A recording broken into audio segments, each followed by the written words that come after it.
Papunta sana kami sa Katungkulan Beach Resort pero dahil sarado ay naisipan na lamang namin dumiretso dito sa Nasugbo. At tinatahak na nga natin ang daan papunta sa Kaybyang Tunnel kung saan ito ang lagusan ng boundary ng Ternate at Nasugbo. At yun nga ay narating na natin ito at syempre hindi pwedeng hindi tayo magpa-picture dahil first time ko lamang makarating dito. At pinasok na nga natin ito at habang tinatahak natin ang daan sa tunnel, kinakailangan natin magbusina upang magbigay respeto o galang sa kalikasan. At ayun nga ay malapit na natin itong malampasan.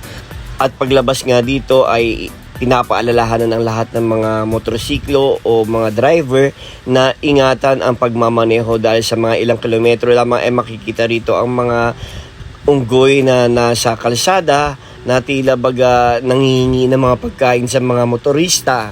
Napakarami nila rito kaya naman talagang ang pamahalaan ay pinangangalagaan o protektado itong lugar na ito. Kaya ingat-ingat sa pagdadrive para mapangalagaan natin sila.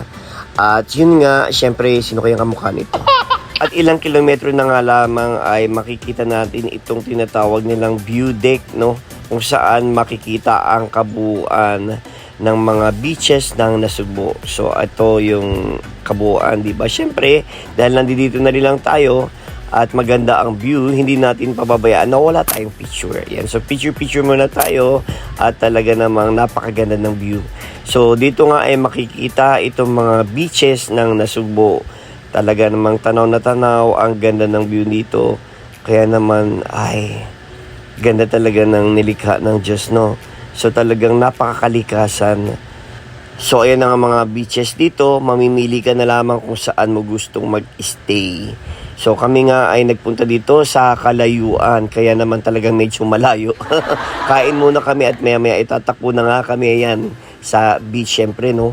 Tuwang-tuwa kami dahil talaga namang solong-solo namin itong beach na to dahil nga sino ba naman magtsatsaga na maligo sa ilalim ng napakatinding init ng araw. Pero hindi na namin alintana yun dahil nag-enjoy na rin naman kami. At yan nga, so kita nyo naman, kami lang yung nandyan, di ba? At solong-solo namin talaga itong beach na ito. Yun nga, kaway-kaway na lang dyan sa mga nagpaplano at hindi ba matuloy-tuloy.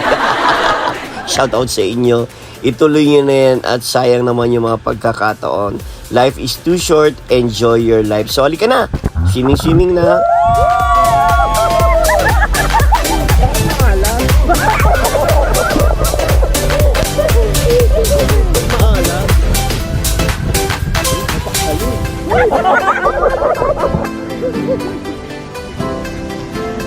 Wala kang malalim na tayo.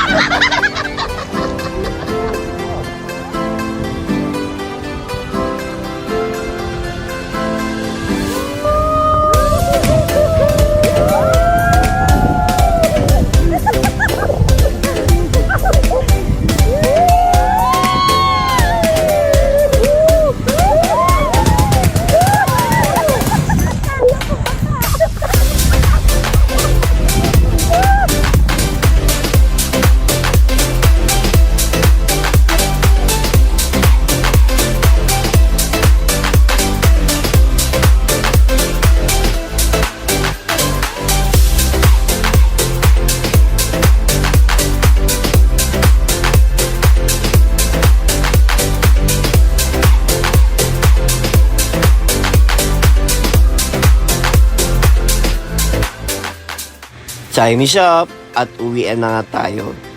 Grabe, nakakamangha yung dadaanan nyo pa uwi dahil talaga namang kitang-kita ninyo ang probinsya, no? Talagang napaka-probinsya niya na makikita ninyo ang kabukiran na napapaligiran ng kabundukan. Napaka-presko ng hangin at sariwang-sariwa talaga.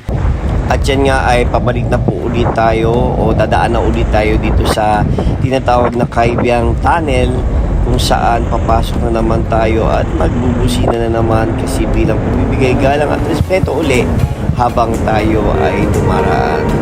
So medyo madilim kaya naman kinakailangan natin buksan ang ilaw ng ating sasakyan. Yan, so nakabukas na siya.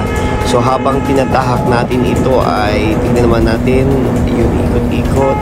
So paglabas dito ay makikita natin uli itong bungad ng Kaybyang Tunnel kung nasaan nandoon naman naghihintay o yung mga bagong papasok ng mga motorista na nagpapapicture pa rin syempre katulad namin kanina. So yun lang naman guys, bye bye and thank you for watching. Shoutout po pala sa mga Team Kabergs and Vloggers Philippines. Bye bye!